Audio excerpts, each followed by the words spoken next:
Bismillahirrahmanirrahim. Assalamualaikum warahmatullahi wabarakatuh.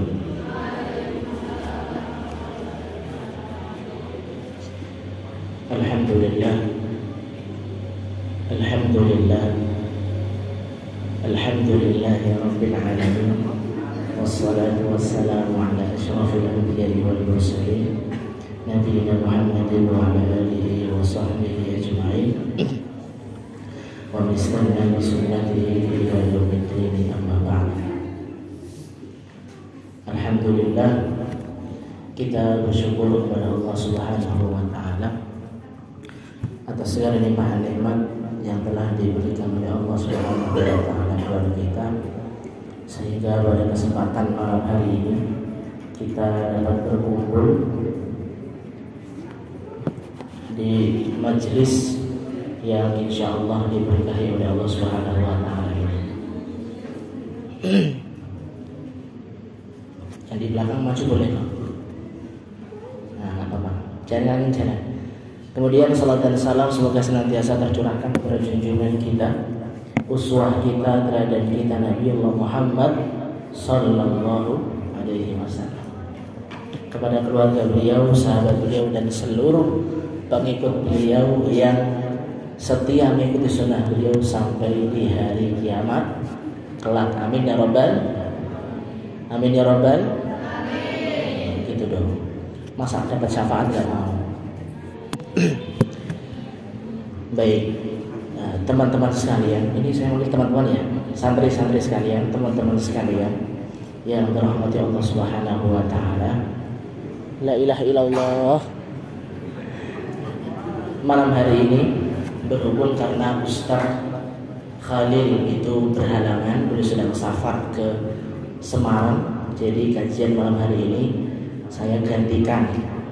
Yang biasanya gantikan Pak Karman atau Pak Abdullah, ya, jadi beliau juga masih izin, jadi saya menggantikan, ya. Jadi malam hari ini kita isi kajian kita dengan materi tematik. Tahu tematik nggak? Apa? Umum maksudnya bukan pelajaran umum, bukan, tapi materi yang bukan, istilahnya bukan berpatokan dengan sesuatu, ya, bukan tafsir, bukan fikih, ya, tapi kita bahasnya tematik. Materi kita malam hari ini adalah inti kenikmatan dunia. Apa? Inti kenikmatan dunia. Materi kita malam hari ini adalah inti kenikmatan dunia. Kita bisa sama-sama keren. La ilaha illallah Muhammad Rasulullah.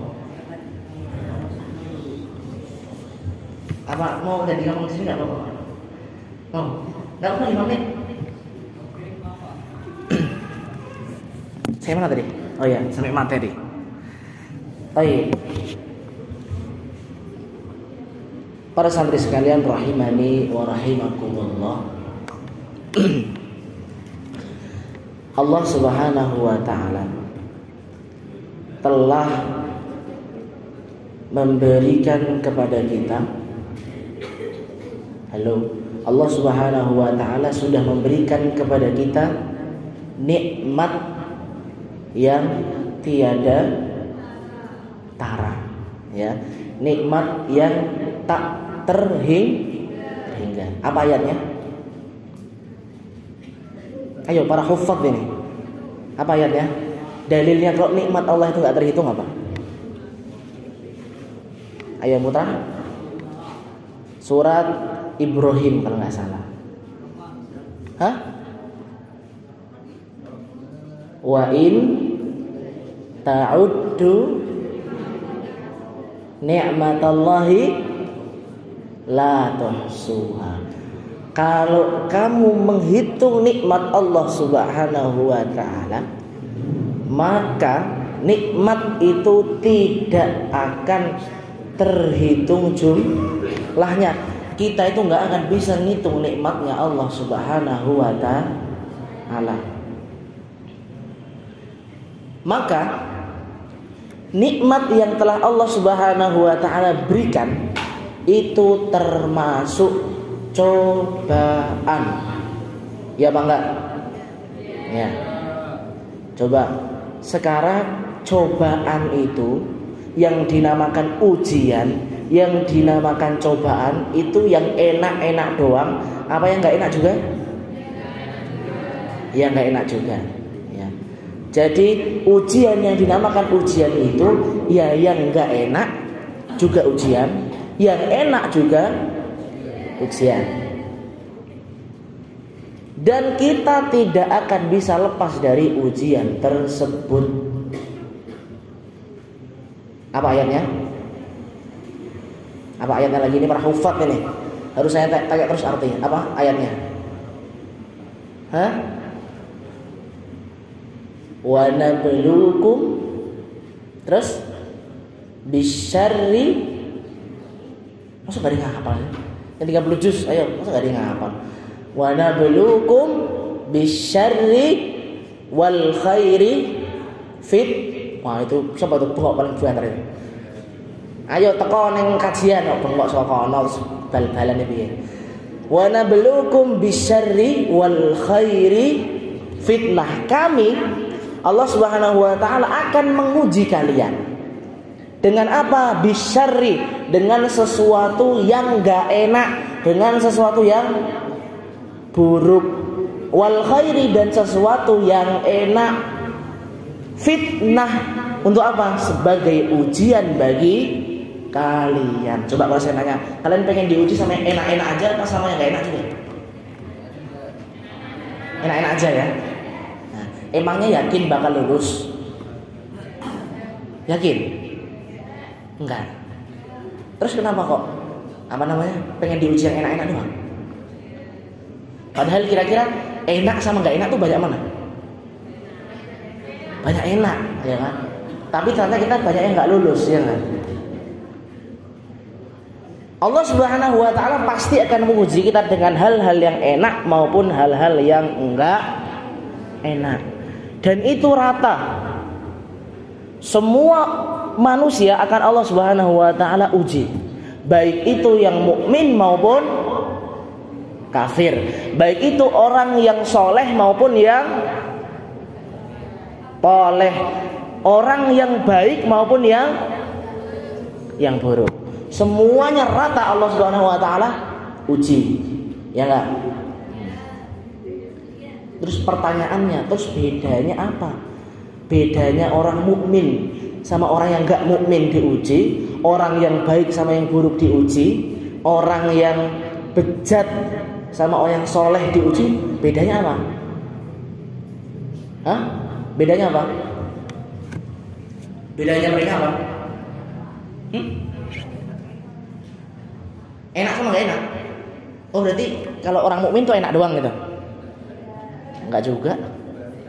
Kembali. Oh yang mukmin yang gak enak doang. Yang kafir berarti enak-enak doang. Berarti orang kafir gak ada yang sakit dong? Iya.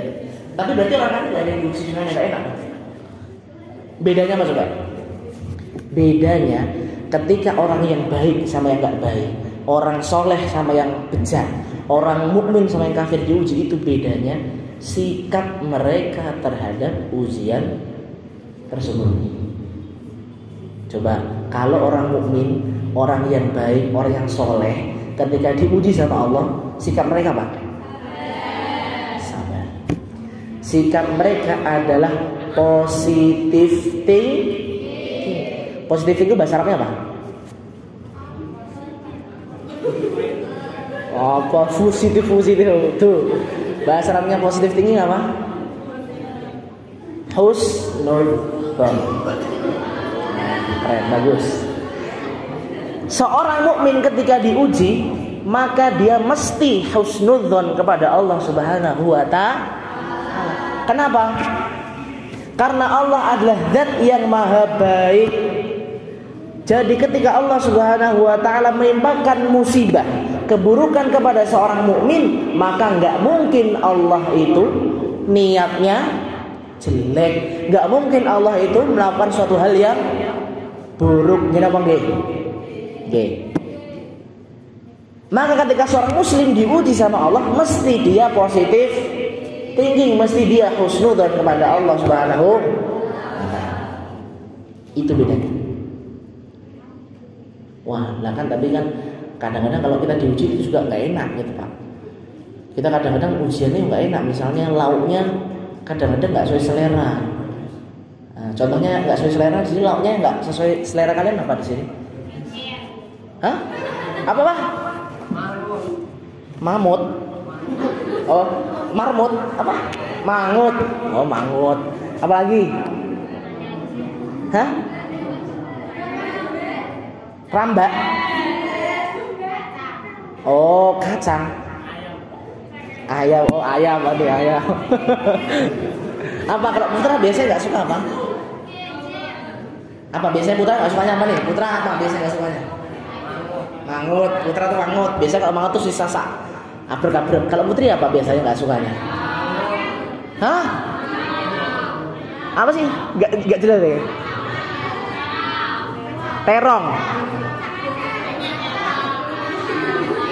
Ah itulah pokoknya ya. Nah itu. Wes sudah banyak banget ya. Kamu nggak suka semua lauk ya? Banyak banget. Misalnya, lah tapi kan kadang-kadang musibahnya ya nggak enak. Lauknya nggak enak.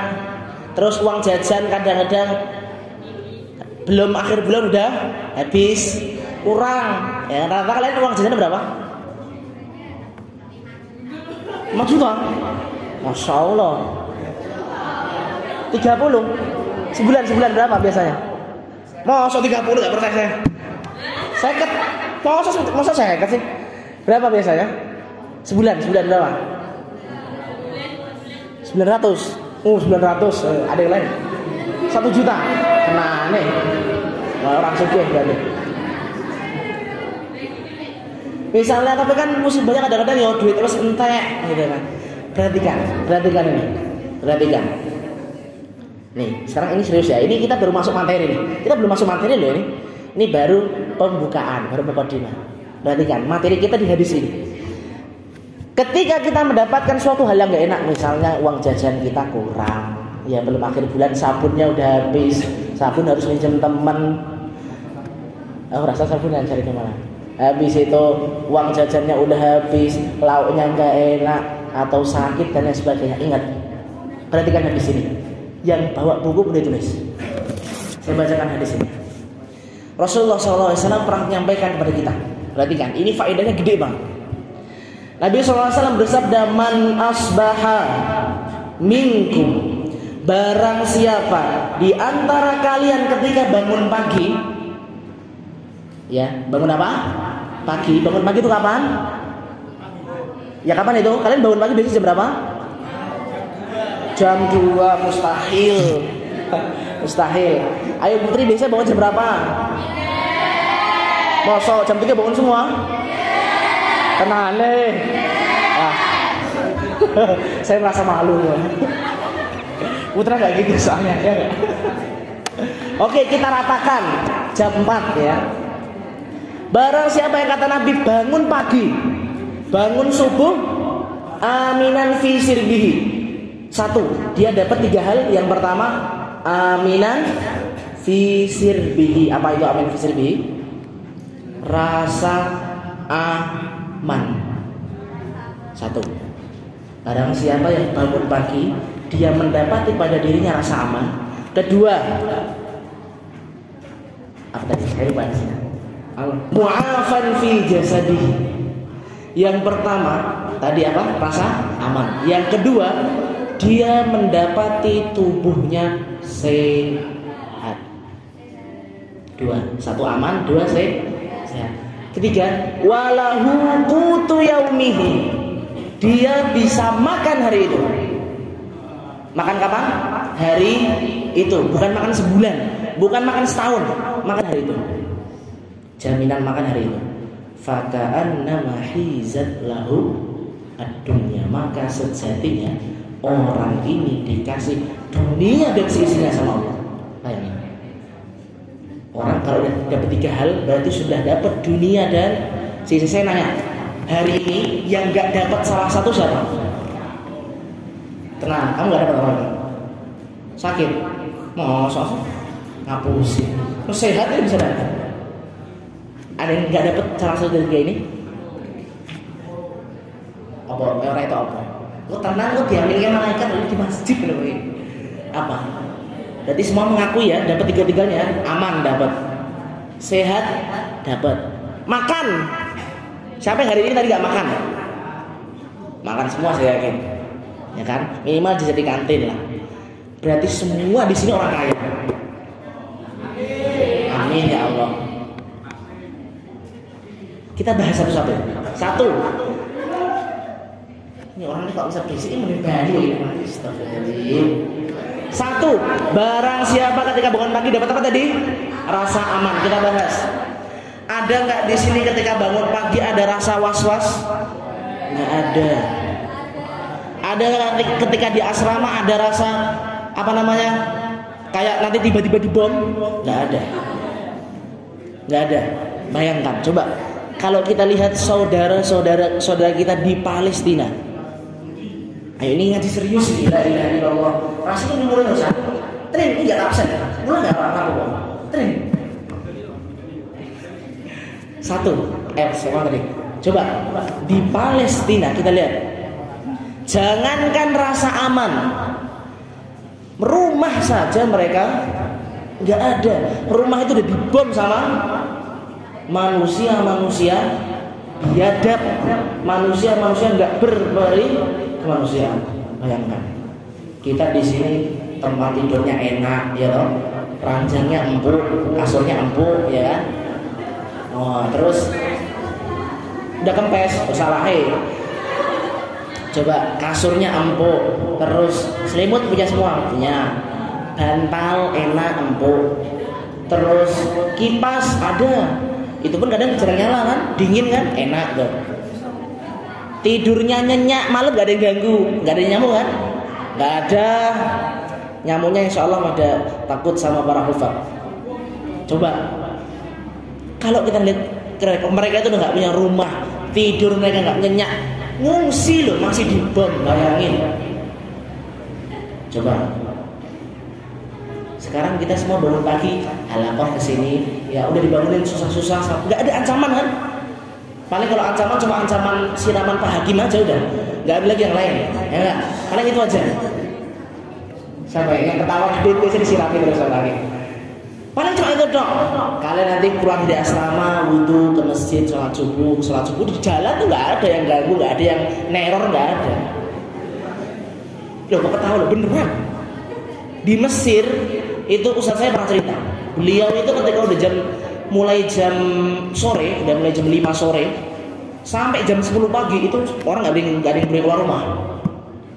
Kenapa? Karena jalanan tuh nggak jalanan kampung nggak aman. Bayangin, kita sekarang di sini gerbang itu udah dijaga sama satpam, itu masih protes, kenapa orang semetu? Ya Allah kan itu udah dijaga, kalau ada keluar sana kan nggak mesti kalian aman kan?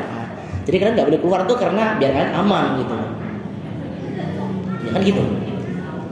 Fabi ayyi ala'i rabbikuma tukadziban. Nikmat mana lagi yang kau dustakan? 1, 2, tadi apa yang kedua? Sehat. Bapak aku rodok mumet sithik. Aku rodok watuk sithik. Rodok gerges sithik. Ketika kita ditimpa sakit, coba kita pola mindset, pola pikir kita ubah. Ketika kita itu sakit, ya misal pusing atau segala macam, jangan banyak ngeluh. Jangan banyak ngeluh bahasa Jawanya apa? Gersulo. Jangan banyak gersulo. Ya. Coba sekarang kita lihat, ketika Allah ngasih kita sakit, anggota tubuh yang kena sakit itu sama anggota tubuh yang nggak sakit banyak mana? Banyak yang nggak sakit ya. Misalnya sakit gigi itu ada berapa jumlahnya? 36 ya? 36. Hitung coba, bosan. Coba ketika sakit gigi itu yang sakit berapa? Yang bolong biasanya berapa? 1. Coba seandainya Allah itu ngubah yang sakit 35, yang sehat 1, yang waras 1, gimana coba? Mati. Makanya ketika Allah ngasih cuma sakit 1 itu, syukuri, alhamdulillah sing loro kursi siji, ya toh? Terus kalau kita lihat umur kita, umur yang sehat sama umur yang sakit banyak mana? Coba sebulan kalian sakit berapa kali? Seminggu sekali. Enggak sakit sama sekali. Enggak sakit sama sekali. Berarti umur yang Allah kasih kita sehat sama Allah yang Allah kasih kita sakit itu bagaimana? Banyak yang sehat. Terus kenapa ketika kita kasih sehat langsung ngeluh? Ya kan? Ya enggak? Ya. Kita tanamkan dalam diri kita. Ya, apabila Allah muji kita dengan sakit tersebut, ya bahwasannya sakit itu adalah penghapus dosa-dosa kita. Dosanya kalian banyak nggak? Dosa kita banyak nggak? Banyak. Apa contohnya dosa yang paling sering dilakukan santri apa? Santri putra. Apa dosa paling banyak dilakukan santri? Kok Rafi? Dosanya santri ini biasanya apa? Hah? Gibai state, ya kan? Saya tahu saya. Wah kayaknya enggak, saya lagi sih kayak di situ ada gibai, kayak saya tahu. Paling gitu, ya gibai ustate, terus ngeyel karo ustate. Apalagi? Apa? Dan lain sebagainya itu. Nah itu dosa-dosa kita itu akan dihapuskan dengan sakit. Berarti kalau kalian dikasih sakit, Allah ingetin. Kamu tuh udah banyak gibahmu tuh udah terlalu banyak. Kamu dikasih sakit itu biar sadar. Kalau masih udah sakit nggak sadar, harus mulai lagi dah. Kayaknya harus diingetin sama malaikat maut baru sadar dia. Ya, udah yang kedua, yang ketiga ini udah mau ada. Langsung yang ketiga. Apa yang ketiga tadi? Walahu qutu yaumihi, dia punya makanan hari itu. Ini yang mau tak bahas, penting. Yang paling saya mau bahas. Coba saya tanya, hari ini semuanya atau besok ada nggak dari kalian yang takut nggak bisa makan besok? Nggak ada, udah terjamin kan? Bahkan kalian di sini udah terjamin. Sampai kan lulus pun kalian terjamin makannya, ya nggak? Padahal Nabi bilangnya apa? Walahu qutu yaumihi, dia punya makanan yang bisa dimakan hari itu. Bukan walahu qutu sanatihi, bukan makanan yang bisa dipakai setahun, enggak. Berarti kita itu udah lebih dari apa? Kaya, ya toh. Coba sekarang kita tuh makanan apa aja ada. Lauk apapun kita ganti, setiap hari kita ganti. Ya kan? Lauknya kalau pagi dari pagi apa lauknya? Soto, siang? Oh, so sih. Sebenarnya hari apa? Oh, Senin ya, Senin. Oh, ya. Kemarin. Ahad pagi apa? Mustahil sampai terus. Siang apa siang? Tapi saya tadi lihat sih ada wadah soto di situ. Perhatikan. Nih, perhatikan ya. Saya nasihatin kalian untuk melakukan dua hal. Ketika kalian itu sudah dikasih nikmat sama Allah, satu, syukuri, jelas. Apapun yang kalian dapat dari bunur kan namanya? Apa yang kalian dapat dari bunur, yang disediakan bunur untuk kalian itu disyukuri.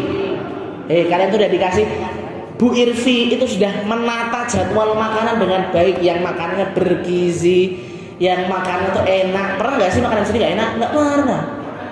Pernah nggak masakannya nggak ada rasanya? Nggak pernah. Kapan? Saya makan sini nggak terus kok. Mosok. Nah itu kayaknya kolesterolnya tinggi, itu nggak asin, itu kolesterol tinggi biasa. Coba makan sini enak-enak, ganti terus. Lauk pagi ganti, siang ganti, sore ganti. Itu pun masih kadang-kadang lauknya double. Tadi sore double kan? Apa? Telur sama tahu. Loh enak. Enak tuh. Enak. Dah, syukuri apapun, jangan sampai kita ngeluh. Yang kedua, setelah kita bisa mensyukuri, kita belajar hidup sederhana. Coba Nabi SAW sederhana Pak, berfoya-foya. Halo, yang putri ini kok bisik banget. Nabi SAW itu hidupnya sederhana, apa foya-foya? Siapa yang bilang foya-foya tadi? Ngawur. Nabi tidak ngomong foya-foya itu dosa. Astagfirullahaladzim. Nabi Shallallahu Alaihi Wasallam itu hidupnya sederhana. Pernah Nabi pagi-pagi sering bahkan nanya ke Aisyah, ada makanan yang bisa dimakan hari ini? Nabi jawab apa? Aisyah jawab apa? Gak ada ya Rasulullah. Idzan inni shaim. Udah kalau kita puasa. Bayangin kalau Bu Nur tadi sore itu gak nganter makanan, protes gak gitu? Protes. Ya. Enggak. Kenapa enggak? Bahkan dalam hadis Nabi Shallallahu Alaihi Wasallam itu pernah disebutkan dalam ketika pulang ke rumah itu menjumpai di rumah cuma ada makanan satu menu tok. Apa? Kurma sama air putih udah. Itu di dalam hadis disebutkan beliau makan kurma sama air putih itu tahu nggak berapa lama? Hah? Berapa? Salasu ahillah. Beliau itu makan kurma air putih 3 bulan. Bayangin, jadi pagi kurma air putih, siang kurma air putih, malam kurma 3 bulan. Bayangin kalian seandainya kalian nanti mulai besok diantarin lauknya pindang, pagi pindang, siang pindang, malam pindang. Gimana coba? Nah coba, makanya kita itu pagi itu udah ganti lauk, siang udah ganti lauk, malam udah ganti lauk. Itu pun kadang-kadang kita masih lebih jajan di kantin, beli es teh, yang minumnya bisa bermacam-macam. Kita pengen ngopi, tinggal beli kopi, jahe tinggal beli jahe, duit ada. Nabi itu cuma makan kurma air putih 3 bulan. Coba sekarang kenyataannya apa coba? Kalian kalau lihat di asrama, lauknya sering sisa-sisa enggak? Iya kan? Ya sering sisa, bahkan sampai lauk 3 hari itu numpuk, ya kan? Numpuk sampai sisa itu banyak. Coba, ya. Makanya kita ketika sudah diberikan nikmat sama Allah Subhanahu wa taala, kita syukuri, dan salah satu bentuk syukurnya adalah dengan kita tidak membuang-buang makanan tersebut, ya. Jadi istilahnya kalau Nabi Shallallahu Alaihi Wasallam menggambarkan kepada kita kehidupan yang bahagia itu seperti kehidupannya burung. Apa? Kehidupan siapa? Burung. Nabi itu ngasih contoh burung. Nabi nggak ngasih contoh nabi lain, nggak. Nabi ngasih contoh hidup bahagia itu hidupnya burung. Kenapa? Coba kalau kita lihat burung tuh pagi-pagi, ya kan, pagi-pagi itu udah berkicau, ya kan. Terus nanti anak-anaknya burung itu udah mulai mangap-mangap minta makan, ya kan. Habis itu kalau udah kenyang nanti mulai nggak ada suaranya, sore itu mulai senyap, ya kan. Pagi gitu lagi. Itu kan siklus kehidupan yang tenang. Nggak ada burung mikirin ngutang, itu nggak ada. Coba perhatikan. Padahal Nabi SAW menyampaikan, "Lau annakum tatawakkaluna 'alallahi haqqa tawakkuli." Seandainya kalian itu bertawakal sama Allah dengan sebenar-benarnya tawakal, kita pasrahkan semuanya kepada Allah. Apapun yang Allah kasih kita terima, kita syukuri. Makan apapun kita syukuri. Taghdu himasan wa taruhu bitonan. Ya maka kayak burung tadi, burung itu pagi-pagi keluar rumah, keluar dari sarang, ya kan, dalam keadaan apa sih namanya ini kalau di burung kan tembolok, ya temboloknya itu kan kalau kamu pegang itu kan apa sih, kurus, kempes. Pas pulang taghdu himasan, pas pulang ke sangkar sore-sore udah gedeng. Coba, padahal burung itu punya akal nggak ada. Burung itu nggak ada yang jamin makannya. Apa itu? Burung itu nggak ada yang jamin makannya, ya kan? Dan burung itu ketika udah dapat makanan, ngeliat makanan banyak, itu nggak ada dia bawa karung, itu nggak ada. Misal burung itu udah nemuin gudang beras, nggak ada, terus besoknya dia bawa karung, itu nggak ada. Datang makan pulang kenyang. Coba perhatikan. Kalau kita bisa kayak burung, ya, apapun kita tawakal kepada Allah, kita syukuri nikmatnya Allah, kita bakal jadi orang yang bahagia. Gini, sepakat apa enggak? Sekarang masih mau buang-buang makanan atau enggak? Ayo. Jadi apapun ini, apa dimakan aja. Soto tuh enak. Ya Allah, kenapa soto enggak enak? Soto tuh enak. Dah. Enggak ada ayamnya. Ayamnya dihabisin. Nah itu ini perhatikan, Ini yang buat yang suka ngambil jatahnya temennya ini loh, ya Allah. Itu kan ayamnya udah dipas, kalian kan jumlahnya itu udah dipas tuh, ayamnya dikasih sejumlah kalian. Yuk ngambilnya satu-satu, ya. Jangan ngambil dua. Ini siapa sih tuh yang kerjaannya ini siapa ini? Maksudnya, siapa yang kerjaannya ngambil dua ya? Ya Allah, kasihan loh orang yang belum makan ini datang baru saya mandi, udah habis.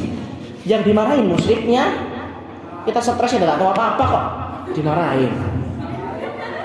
Ya masa kita kalau datang kita suruh jaga di situ kayak, ya Allah ngapain gitu kan? Gitu ya. Ya jadi yang itu kan punya orang lain, jangan diambil haknya orang lain. Wes pokoknya insya Allah satu tuh cukup, syukuri. Ayam satu tuh cukup kan? Cukup. Tempe satu cukup, cukup. Satu sop, satu cuil bisa kan? Yang penting ada rasanya. Kalau misal kurang sediain garam biar ada rasanya. Yes, gitu ya. Bisa dipahami semua? Bisa ya. Jadi habis ini setelah kajian ini saya pengen lihat nih ada ngefeknya apa enggak? Terutama yang terang-terang. Ya Allah. Hati-hati nanti jangan sampai kalian masuk ayatnya Allah Subhanahu wa taala hadiah sudah ditutup ini. Masya Allah, hati-hati dan jangan kayak gitu. Insya Allah gitu loh. Insya Allah dijalani gitu ya. Yang putra-putra Rasya, suaranya paling gede Rasya. Halo, Rasya, ketua gengnya pokoknya, ya Rasya. Oke. Dah, ya mungkin ini yang bisa saya sampaikan. Semoga bisa menjadi pelajaran buat kita semua, ya. Terutama dalam hal syukur nikmat ini. Ini materi yang simple banget sebenarnya. Yang kayaknya setiap khutbah, setiap ceramah diulang terus. Tapi masalahnya diulang terus nggak ada yang masuk, ya. Jadi tolong ini dimasukkan di hati, ya. Jangan sampai kita sengaja untuk untuk membuang ilmu ini sehingga Allah menutup hati kita. Waliyadu billah. Mungkin ini yang dapat saya sampaikan. Semoga yang sedikit ini bisa bermanfaat dan bisa berkah untuk kita semua, bisa menjadikan kita makanan yang sedikit itu bisa menjadikan kita para penghafal Al-Qur'an. Kita tutup dengan doa firman majelis. Subhanakallahumma bihamdika asyhadu an la ilaha illa anta astaghfiruka wa atubu ilaik. Wassalamualaikum warahmatullahi wabarakatuh.